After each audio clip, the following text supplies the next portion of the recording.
America నుండి ఇండియాకి డబ్బులు పంపాలంటే ఇప్పటికీ ఆ పాత పద్ధతులేనా? అందుకే వచ్చేసింది my purse. Download now.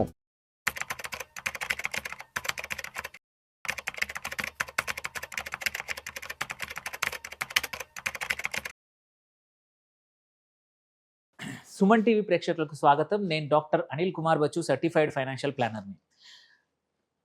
Mutual fund investment చేసేప్పుడు ఒక 2 కేటగిరీ మీద చాలామందికి కన్ఫ్యూజన్స్ ఉంటాయి ఇన్వెస్టర్స్కి. అదేంటంటే multi cap category, multi cap funds, అట్లాగే ఫ్లెక్సీ క్యాప్ ఫండ్స్.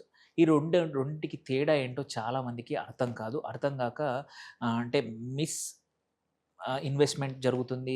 అర్థం కాకుండా ఏది చేయాలో తెలియకుండా కన్ఫ్యూజన్ క్రియేట్ అయ్యి రాంగ్ ఫండ్స్ యూజువల్లీ సెలెక్ట్ చేసుకుంటారు. పర్పస్ రెండింటివి డిఫరెంట్ అనమాట. కొన్ని సిచ్యువేషన్లో ఒకటి పనిచేస్తుంది, కొన్ని సిచ్యువేషన్లో ఇంకొకటి పనిచేస్తుంది. కొద్దిమంది ఇన్వెస్టర్కి మల్టీ క్యాప్ బెటర్, కొద్దిమందికి ఫ్లెక్సీ క్యాప్ బెటర్. సో ఈ వీడియోలో వీటి డిఫరెన్సెస్ పక్కా తెలుస్తుంది. వీడియో చివరి వరకు చూడండి. చూశాక మీ ఫ్రెండ్స్కి కూడా తప్పకుండా షేర్ చేయండి. ఇది చాలా కామన్ ప్రాబ్లం, అందరికీ ఎవరికి తెలీదు, కొద్దిమందికి మాత్రమే వీటి రెండింటి మధ్యలో డిఫరెన్సెస్ తెలుసు. ఈ వీడియో చూస్తే పక్కా మీకు మల్టీ క్యాప్ ఫండ్కి అట్లాగే ఫ్లెక్సీ క్యాప్ ఫండ్కి, మ్యూచువల్ ఫండ్స్కి తేడా ఏంటో పక్కా తెలుస్తుంది. ఎవరికి ఉపయోగపడుతుందో కూడా మొత్తం ఎక్స్ప్లెయిన్ చేస్తాను.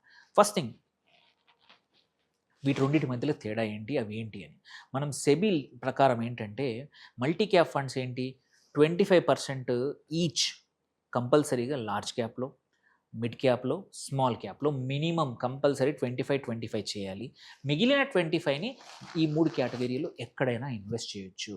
దాన్నే మనం మల్టీ క్యాప్ ఫండ్ అంటాం. అంటే కంపల్సరీ స్మాల్, మిడ్, లార్జ్ 25 ఉంటుంది. మిగిలిన 25 could be based on the fund manager చాయిస్ని బట్టి ఎక్కడైనా అలొకేట్ చేస్తారు మల్టీ క్యాప్లో. ఫ్లెక్సీ క్యాప్లోకి వచ్చేసేసరికి మినిమం 65% ఈక్విటీ. అది ఏదయ్యా అంటే ఫండ్ మేనేజర్ ఇష్టం. లార్జ్ క్యాప్ చేస్తాడా, మిడ్ క్యాప్ చేస్తాడా, ఆర్ స్మాల్ క్యాప్ చేస్తారా, or micro cap, whatever. So అక్కడ 65% ఈక్విటీకి వెళ్ళాలి. మిగిలిన అది కూడా మినిమం ఉండాలి. దాన్ని 65 నుంచి 75 చేయొచ్చు, 85, 95 ఏదైనా పెట్టుకోవచ్చు.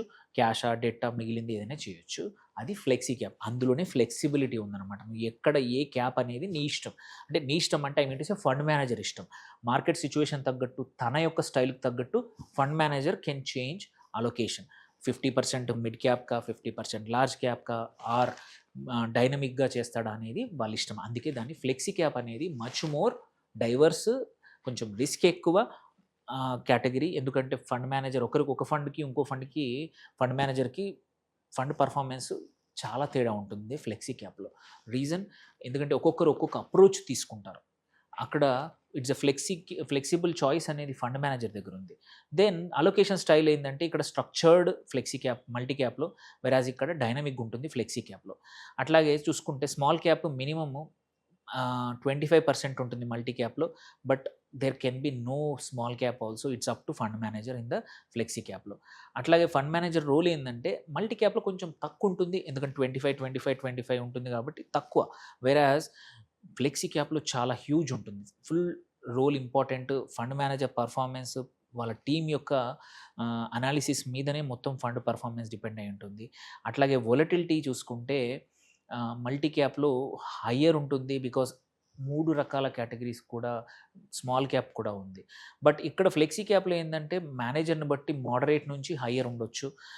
దెన్ సూటబుల్ ఎవరికి అంటే మాత్రం బుల్ మార్కెట్స్లో ఉన్నప్పుడు, ఏ టైంలో ఉంటే మాత్రం బుల్ మార్కెట్లో ఉన్నప్పుడు, బ్రాడ్ ర్యాలీలు ఉన్నప్పుడు మాత్రం మల్టీ క్యాప్. ఎందుకంటే అన్నిట్లలో 25% ఇన్వెస్ట్మెంట్ ఉంది కాబట్టి ఇది బ్రాడ్ మార్కెట్ ర్యాలీ జరిగినప్పుడు, బుల్ మార్కెట్ టైంలో ఇది బెస్ట్ పర్ఫామ్ చేస్తుంది. ఫ్లెక్సీ క్యాప్ అట్లా కాదు. ఫండ్ మేనేజర్ తను డైనమిక్గా అలొకేషన్ చేస్తాడు కాబట్టి ఎటువంటి మార్కెట్ సైకిల్లో అయినా సరే ఫండ్ మేనేజర్ యొక్క కేపబిలిటీని బట్టి ఫండ్ పర్ఫార్మెన్స్ పక్కా ఫ్లెక్సీ క్యాప్లో ఉంటుంది. దెన్ మినిమం ఇన్వెస్ట్మెంట్ రెండిట్లలో సేమే, పెద్ద తేడా ఏం లేదు. దెన్ ఒక 5 examples top recent multi caps చూద్దాము.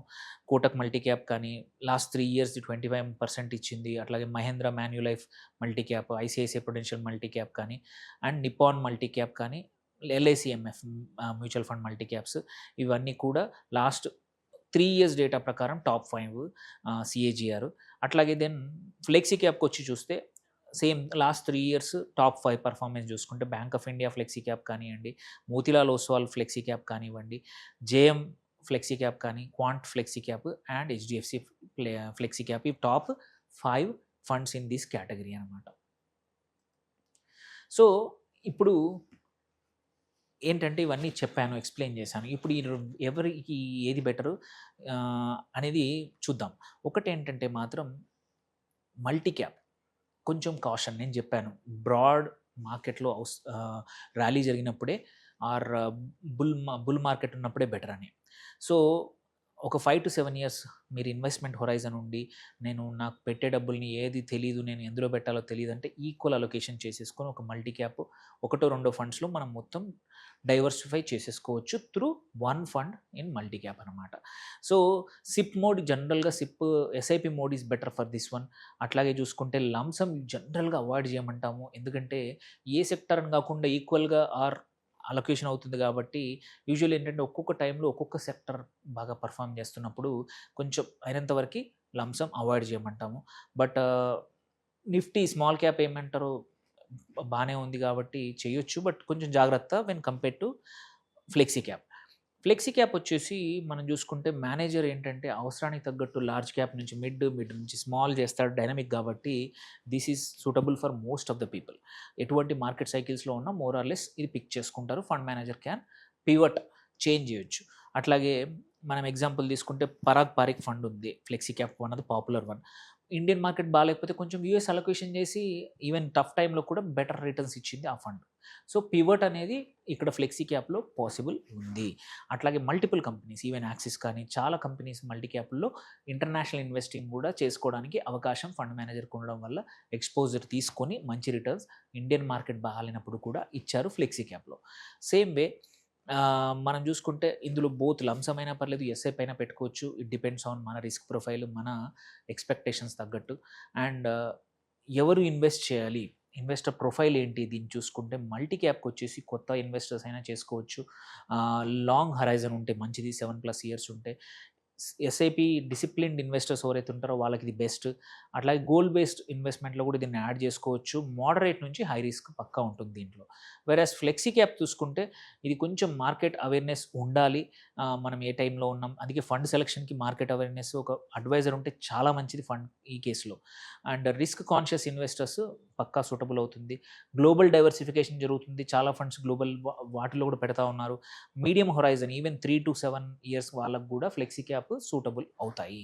అండ్ లంసమ్ ఎస్ఐపి బోత్ పెట్టచ్చు. అండ్ బాటమ్ లైన్ చూసుకుంటే మాత్రం multi cap structured long term ఇన్వెస్ట్మెంట్కి పనికి వస్తుంది. ఫ్లెక్సీ క్యాప్ మోర్ ఆఫ్ స్ట్రాటజిక్గా కాకుండా టాక్టికల్ ఇన్వెస్ట్మెంట్ అనుకోవచ్చు. మార్కెట్ తగ్గట్టు ఇన్వెస్ట్మెంట్స్ మారుస్తాడు ఫండ్ మేనేజర్ కాబట్టి. సో ఇన్ ద ఎండ్ చూసుకుంటే మాత్రం ఈ రెండు సేమ్ కానే కాదు. చాలామందికి రెండు సేమ్ అనుకుంటారు, కాదు, absolutely different. They give different returns, investment styles different. అందుకే మీరు ఈ రెండు మధ్యలో మాత్రం ఏమైనా డౌట్స్ ఉంటే మీ మ్యూచువల్ ఫండ్ అడ్వైజర్ని, డిస్ట్రిబ్యూటర్ని మాట్లాడండి, ఫైనాన్షియల్ అడ్వైజర్తో మాట్లాడండి. ఏమైనా క్వశ్చన్స్ ఉంటే మాకు రాయండి తప్పకుండా. Thank you for watching. Signing off doctor Anil Kumar వచ్చు.